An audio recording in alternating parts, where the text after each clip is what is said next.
Gabriel, en vista de la situación que se vive en el país, o en medio de la situación que se vive en el país, ¿en qué anda Bandera Roja?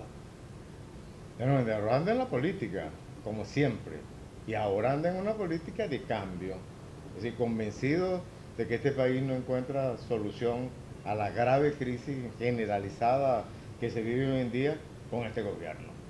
Con este liderazgo no tiene ninguna capacidad de sacar a Venezuela hacia adelante. Esa es la nota distintiva de la situación política de hoy en día. Y ni siquiera tiene un líder que funcione como antes se hacía con el difunto. Es decir, que podía organizar a todos los grupos, bueno, y aplicaba todas sus técnicas, no me meto en ellas, para mantener unido el grupo. En cambio, este lo que mantiene unido el grupo es a la base de la repartición de cuotas de poder. Nosotros tenemos un gobierno mafioso, ese es un reparto del botín, son zonas de influencia, zonas de negocio, y es respetar lo que son las propiedades de los otros. Eso es muy fuerte desde el punto de vista de la estabilidad de un gobierno. Alguna gente piensa que es débil, es lo contrario, es muy fuerte, pero tiene una gran vulnerabilidad. Es que ante el peligro, ¿cómo que dicen? Que las ratas abandonan el barco. Es decir, todo el mundo busca salvarse, simple y llanamente. Entonces, claro, ¿cuál es el punto de peligro? Esa es siempre la respuesta que solo puede producir la realidad. Igual que cuando tú dices, oye, de parte de la oposición, ¿qué se necesita? Hay gente que dice, no, esto se mantiene, es eso que tú dices, sí, la crisis, no son capaces, nadie confía en que puedan sacar adelante, pero ¿qué oposición los va a sacar? Es decir, cada proceso necesita un sujeto de cambio, alguien que la direccione, que la oriente, que la impulse, que le dé pensamiento, ideas. Entonces, bueno, esta oposición. Entonces uno dice, oye, desde luego que la oposición se construye para cada gobierno, la oposición que obtiene la victoria, o el liderazgo que obtiene la victoria se construye en el proceso mismo y en definitiva son las masas populares, es la gente, son los ciudadanos, es el pueblo los que son determinantes en esos procesos de cambio. Algunas veces la gente piensa que son unos liderazgos y en Venezuela se ha acostumbrado mucho a eso. Vamos a promocionar figuras. Lo que las figuras dicen son los que hemos venido apareciendo, entonces nosotros podemos, pero si no puede, la realidad te dice que no puede, cuando saca dónde está la gente, si no la ven. Es decir, en cambio, ¿cuándo sale la gente? Cuando la gente misma se decide a salir. Y cuando dice, es por aquí, ¿qué hacen los políticos? Se ponen al frente, orientan, hacen consciente el movimiento, lo impulsan. Entonces, eso que se llama movimiento espontáneo funciona en todo este tipo de procesos. Entonces Bandera Roja anda ahorita, primero, empanar la política hambreadora y represiva del régimen. Es decir, ¿qué es la política hambreadora? Es devaluación, es impuesto, es alto costo de la vida, es desempleo, es decir, la escasez, los servicios que no funcionan, una educación que se deteriora, una salud que no responde a la demanda y bueno, un retroceso en materia industrial, en materia agropecuaria, una economía cada día más dependiente, un país en venta. Todas esas cosas, en definitiva, terminan reflejándose sobre las condiciones de vida de la gente. La gente dice, no, pero te cambio la moneda, yo no compro con dólares, pero lo que consumimos casi todo se compra con dólares. Y además aquí no lo venden a dólar negro, compran al dólar que lo compren. Pues. Entonces, esa es la situación que tenemos hoy en día. Entonces, parar eso, frenarlo, es una tarea de este momento, hay que asumirla, es de urgencia. Frenar la represión, oye, que se lleven a unos médicos presos, los someten a juicio, como ocurrió en Barquisimeto en estos días con Don Galeno, porque alguien lo denunció, porque asistieron a unos manifestantes, alguna cosa, o no asistieron, que lo denunciaron. Entonces, que los dejen sometidos a juicio con tres fiadores. Eso simplemente es crear un clima de terror, ¿no? Es para que nadie salga a manifestar. O la norma esa que aprueba el Ministerio de la Defensa para utilizar armas mortales para control de manifestaciones. Oye, es un conjunto de señales. Bueno, Leopoldo López preso, o los más de 2.000 estudiantes y luchadores sociales sometidos a juicio, la cantidad de gente que tenemos en el exilio, los perseguidos políticos, los amenazados y los que vivimos bajo constante amenaza. ¿No? Eso que tú estás planteando supera la tesis de hace algunas décadas sobre el papel de las vanguardias para asumir que son los pueblos y sus movimientos los protagonistas de los cambios. No, no. Ese es el planteamiento. Sí, fíjate, no propiamente supera el problema de las vanguardias, supera el problema de los líderes providenciales. Ese sí lo supera. Yo creo que este problema no es problema de líderes providenciales, pero sí es problema de vanguardia. Ahora, ¿cuál vanguardia para este proceso? Cada proceso tiene la vanguardia que sus propias circunstancias plantean. Yo creo que la vanguardia ahorita no puede ser como en nuestros viejos tiempos la reclamamos en una época. Después de Bandera cambian eso y empezó a hablar de lo que hoy en día es la necesidad, debería ser la característica de una vanguardia. Es una vanguardia múltiple, integrada, no es una sola corriente de pensamiento, sino es más bien aplazar la discusión de las escuelas de pensamiento ideológicas y teóricas, dejarla un poco al lado, aplazarla. No es que se eliminan, no es que desaparecen. Las contradicciones no desaparecen, ellas siguen existiendo, pero tú dices, oye, no las tratamos hoy, las tratamos más adelante. Y te vas sobre lo que es común y montas sobre cuál es la plataforma que es común ahorita. Lo que es común ahorita es una aspiración de reconstruir el país. Esto no se resuelve con paños calientes. Entonces yo en estos días decía, si tú me hablas de ideología ahorita, ¿cuál será la ideología de todos ustedes? Me dice, no, que si tú andas con María Corina, que es de la derecha, y yo no sé qué más, ultraliberal, no sé qué más. Bueno, yo no ando con el ultraliberalismo. Yo ando en un proyecto político donde coincidimos, reconstruir al país, un congreso de ciudadanos, organizar al pueblo, que haga de vanguardia, para que el protagonismo social sea el que destaque, que millones de líderes surjan de todas las comunidades, de todas las luchas, de todos los sectores sociales, es decir, de manera que tenga una dirección muy nutrida, muy amplia, y que no haya manera de descabezarla, porque tiene miles de cabezas. ¿Cuál es la expectativa que tú tienes sobre el papel del pueblo venezolano en este momento?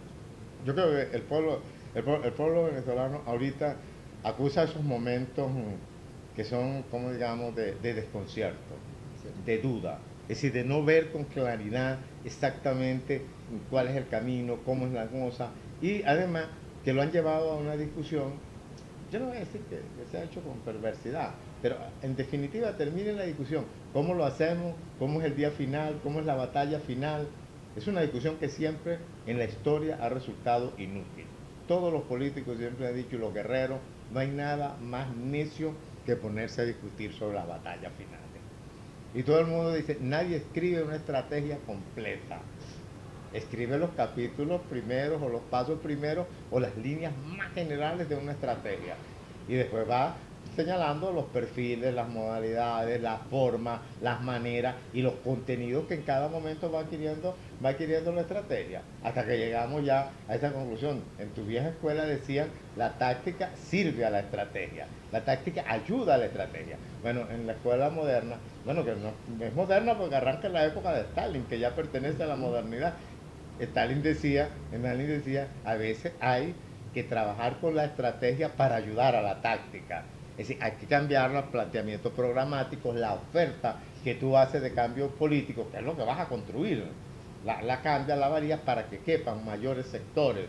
Es decir, para que más se sientan reflejados allí y puedan hacer la fuerza suficiente como para lograr la victoria. Nosotros estamos ahorita en ese problema. Entonces yo no le echo la culpa al pueblo.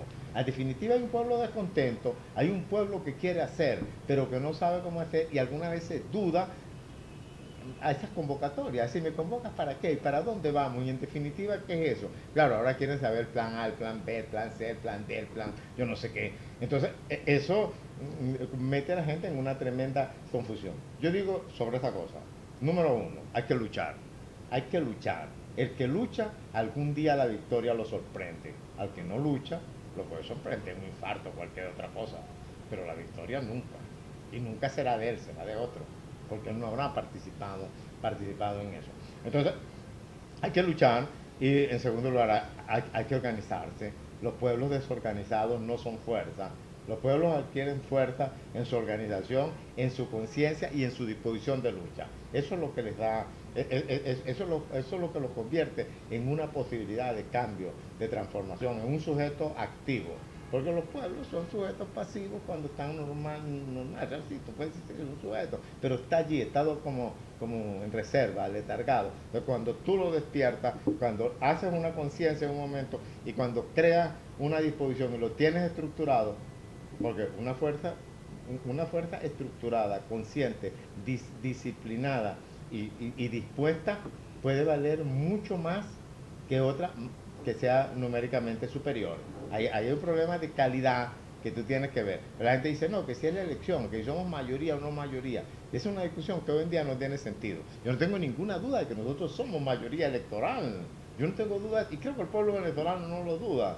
Lo que duda es si esa mayoría electoral está capacitada o puede ser capaz de convertirse en una fuerza política suficiente como para cambiar el poder en Venezuela y orientar el país por una senda de transformaciones, de bienestar, de progreso, de desarrollo, de seguridad, de fortalecimiento del aparato económico, diversificación, industrialización, una agricultura que responda a las demandas, nueva moral, una nueva democracia de amplios espacios para el debate, pero también para ponerse de acuerdo, para el entendimiento. La gente dice, no, espacio para el entendimiento, no espacio para el debate, espacio para el entendimiento también. Y es el mismo espacio. De manera que lo que se resalte es lo que es común. Pues no me vas a decir a mí, oye, vamos a cambiar esto, pero entonces vamos a hacer puro que sea empresas privadas y yo no sé qué más. Bueno, ¿y a quién le vas a entregar la CBG?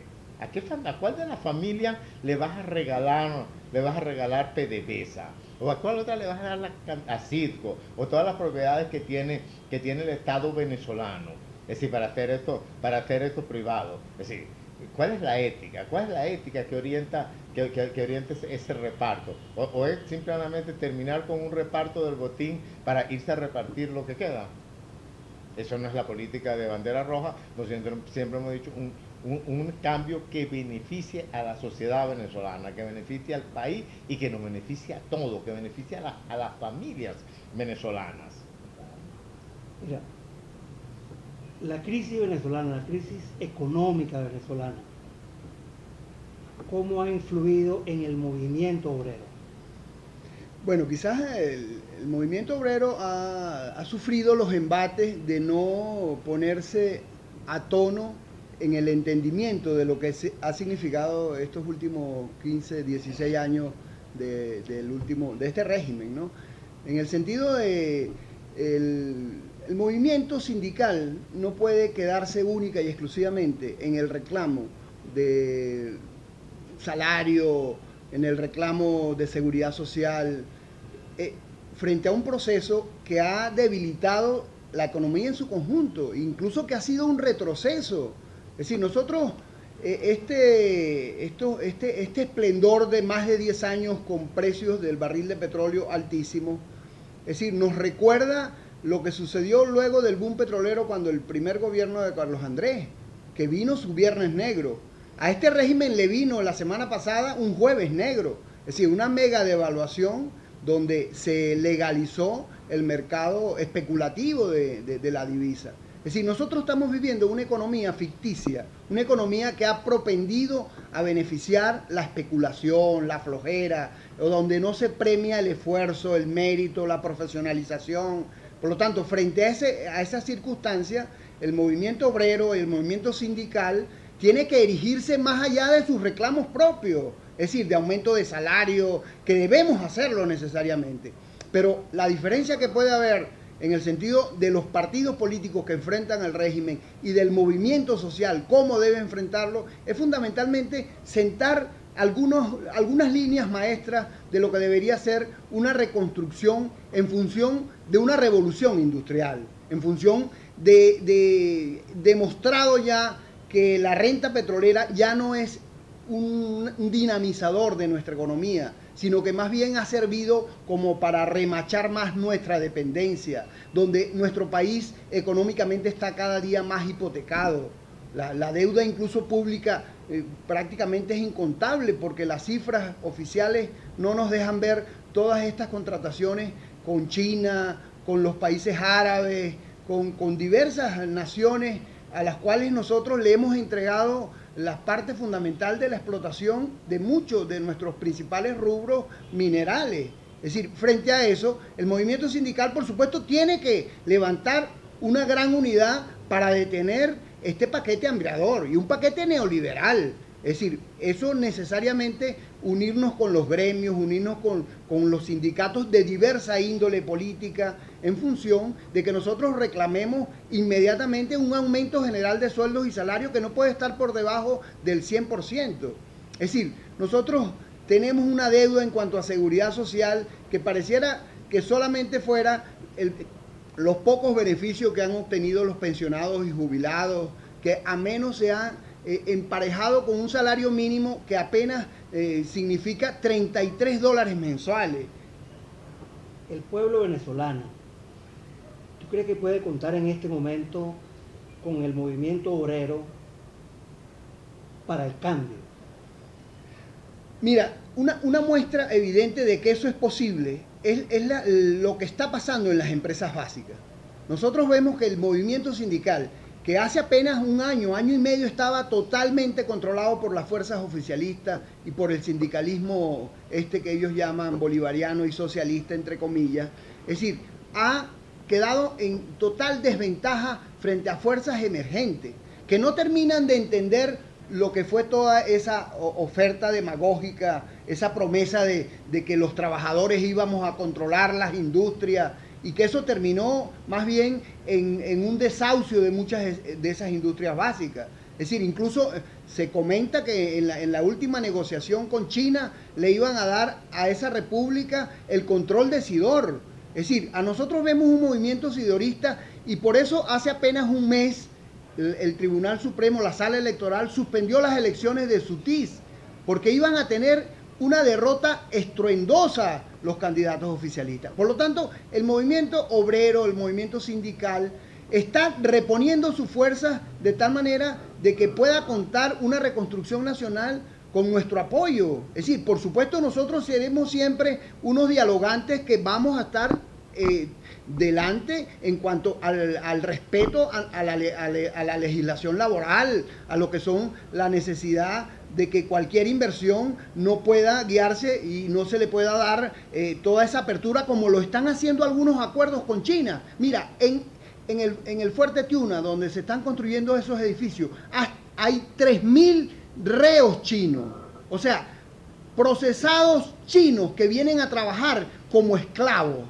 Es decir, en la zona de Yare, donde están los galpones de la Haier, donde hay un ensamblaje de línea blanca, hay miles de trabajadores chinos que no salen en ningún momento de las instalaciones. Eso se llama, y la OIT lo tiene bien claro, eso es trabajo esclavo. Es decir, incluso hace poco el gabinete de economía de Maduro dijo, y está en un decreto, la creación de zonas especiales para economía, donde no va a haber sindicatos, donde no se va a poder excluir algunas normativas de la ley orgánica del trabajo.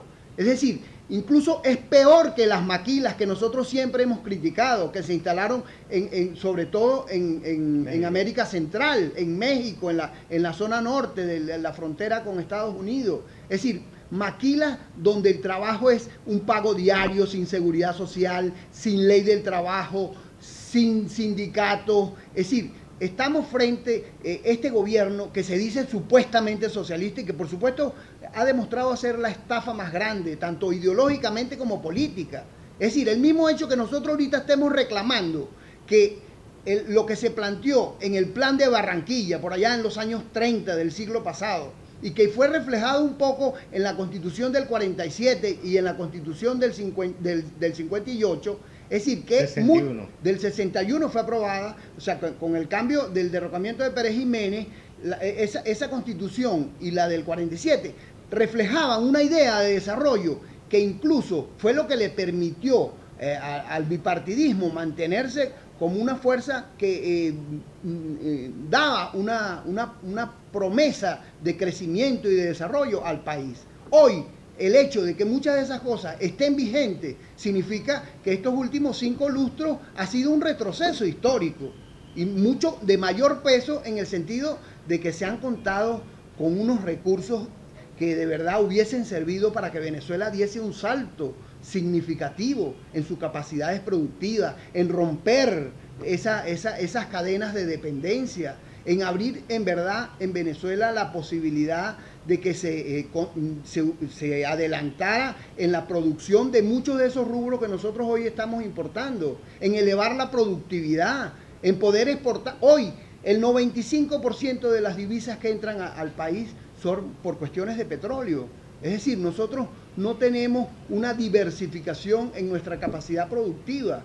Es decir, frente a eso, un cambio se hace urgente. Es muy difícil que con un gobierno que ni siquiera tiene el carisma que tuvo el fallecido Hugo Chávez, pueda resumir una unidad nacional como hoy necesita Venezuela. Y por eso que nosotros decimos, el problema no es principalmente ideológico, a menos que nosotros de verdad entendamos que la ideología que puede llenar este momento es la ideología de la reconstrucción nacional, de la salvación, de que de verdad Venezuela vuelva a traer y entender que la soberanía y la independencia no son meros clichés para estar poniendo afiches o estatuas, sino que soberanía y alimentación es ser de verdad independiente fundamentalmente con respecto a la economía. Gabriel Puerta, en función de este último planteamiento, darnos una visión de futuro. Yo creo que Venezuela tiene futuro y tiene mucho que buscar. Venezuela tiene muchos recursos. Aparte de los recursos naturales, tiene recursos humanos, que es extraordinario. Es extraordinario. Y tiene experiencia, tiene una capacidad política. Yo creo que se necesita una orientación clara, un programa claro de transformaciones, y dar un poquito la diatriba política estéril y sin sentido, y ponerse a discutir los temas que más preocupan a la gente, que más afectan a la gente. Por ejemplo, es decir, ¿cuál es el nivel, hacia dónde va el acumulado? ¿Qué vas a hacer tú con el dinero que logras ahorrar? ¿Dónde lo vas a invertir? Nosotros decimos que invertirlo en la industria, en la agricultura, hay que invertirlo en producción de bienes y servicios. Es decir, allí básicamente tiene que ir al acumulado y una parte importante a la formación de todo el personal. Es decir, que es educación y las condiciones sanitarias, de vivienda, de servicio, de seguridad, etcétera, etcétera. Es decir, tiene un contenido muy humano, pero indiscutiblemente que busca un desarrollo del país. Venezuela no puede seguir traficando los mismos senderos que ha traficado durante estos últimos años. Eso ha sido una política totalmente errónea. Alguien me preguntó una vez, bueno, y las luchas del pasado de ustedes son las mismas que estamos enarbolando ahorita, estamos diciendo la misma cosa. En algunas hemos retrocedido, porque ahora estamos pidiendo que se respeten a los partidos políticos, que se respeten a los sindicatos y que se respete la libertad de prensa. Si esas eran consignas, ¿te parecen? Del año 36 por allí, más o menos.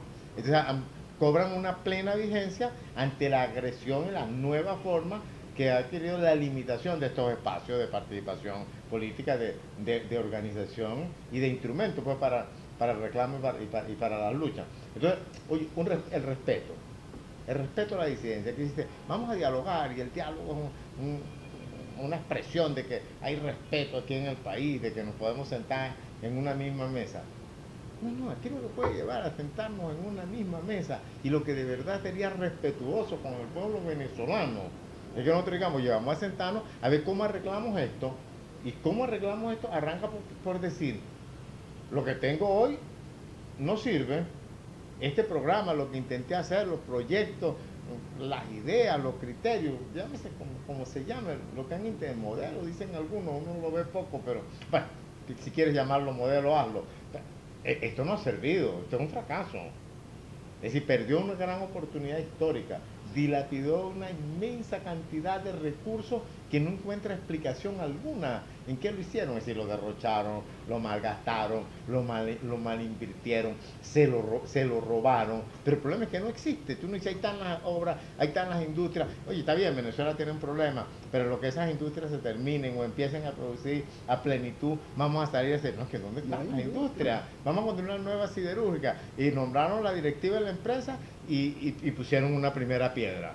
Pero ni siquiera el movimiento de tierra. Ahí se quedó la nueva siderúrgica. Vamos a transformar Alcázar, todas las productoras de aluminio, vamos a traer hoy un nuevo sistema de ser, por cierto, tecnología venezolana, muy bueno, muy importante, menos uso de materiales, menos uso de electricidad, mejor aprovechamiento de los recursos, más rendimiento, se quedaron en el camino. Se hicieron la primera y las otras se quedaron estancadas. Entonces tú te encuentras con todo el deterioro que tiene la empresa, pero no únicamente la empresa oficial, también la empresa privada. Es decir, porque hay una forma de manejar la economía que es totalmente errónea. Entonces cuando tú me dices futuro es que esas empresas tengan una conducta, una correcta dirección, es que los equilibrios macroeconómicos se restablezcan aquí en el país, no puede haber una relación entre de la moneda que tú compras con $1 con 6.30 y con otro a 170. Es una barbaridad el diferencial. Entonces eso no permite ningún trabajo serio. ¿Quién va a invertir en esas condiciones? Es decir, nadie sabe qué es lo que está haciendo, porque hay una total inestabilidad en la economía. Pero fíjate tú, aquí se dice no, que el problema es dinero. Por ejemplo, para plantear el aumento del precio de la gasolina, ¿verdad? Hablando del futuro, bueno, pero en el futuro ustedes tendrán que aumentarlo. Bueno, claro, si vas a establecer un equilibrio macroeconómico, desde luego que tendrás que ajustar precios, salarios, costos, ganancias, todas esas cosas. Tendrás que ajustar la paridad del bolívar, su cambio con divisa, etcétera, etcétera, etcétera. De manera que todo pueda tener un orden y pueda fluir armónicamente y pueda ser un estímulo a la inversión. Entonces, claro, te dice, aumente la gasolina. Dice, oye, porque se necesitan unos dineros. Dice, oye, pero la gente el problema de Venezuela es dinero. Y todo el dinero que dispusieron, ¿por qué no lo utilizaron para resolver los problemas que hoy en día quieren resolver con el aumento de la gasolina? Pero además, aumentar la gasolina sin que eso signifique parte de un proyecto, ¿no? Yo por lo menos no soy de la idea esa que dice, no, que si no regalas el dinero, o que si lo inviertes en tal cosa. No, porque son medidas muy puntuales, fácilmente burlables y que por otra parte no indican nada. Es decir, no van a significar nada para Venezuela. Para Venezuela lo que significa, y por eso que nosotros planteamos, prioridad número 1 es la política.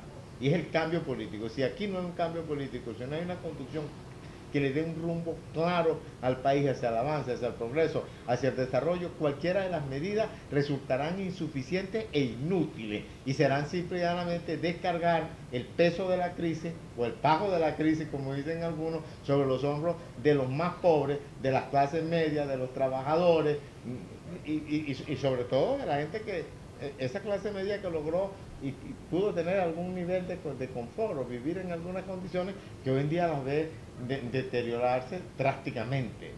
Oye, empezaste por reducir, no compro galletas porque el presupuesto no alcanza para eso y ya está reduciendo, oye, la carne, está reduciendo todas las cosas, aparte que no la consigue, que es muy difícil porque tampoco te alcanza el salario para pagarlo, para tener un consumo como lo tenía anteriormente. Entonces, bueno, ese es el cuadro. ¿Qué hay que hacer? Una Venezuela productora, eso es la perspectiva y la esperanza de Venezuela, una Venezuela de orden, una Venezuela de respeto y de respeto a la disidencia, de amplios espacios para la discusión política, de libertades públicas, es decir, que la gente manifieste. Yo siempre lo he dicho, nadie va a quemar caucho ni a trancar vía si los gobernantes lo oyen y la prensa lo reseña como noticia.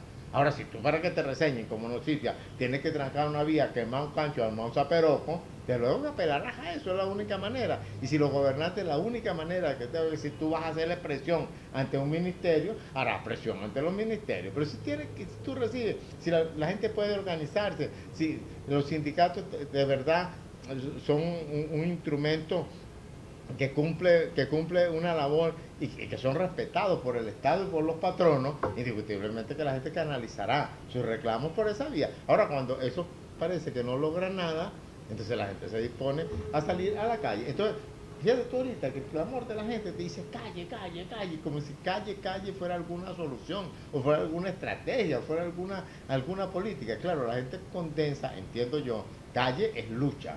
Y yo digo, calle es lucha, pero la lucha es muy diversa, tiene muchísimas facetas y en un sentido pues cultural, en otro sentido es teórica, es la denuncia política, es la denuncia internacional, es la protesta, es la manifestación pequeña, es la manifestación grande, es la combinación de muchísimas formas de expresión del descontento y de la protesta, hasta que un buen día nos unamos todos, seamos suficientes y obtengamos la victoria.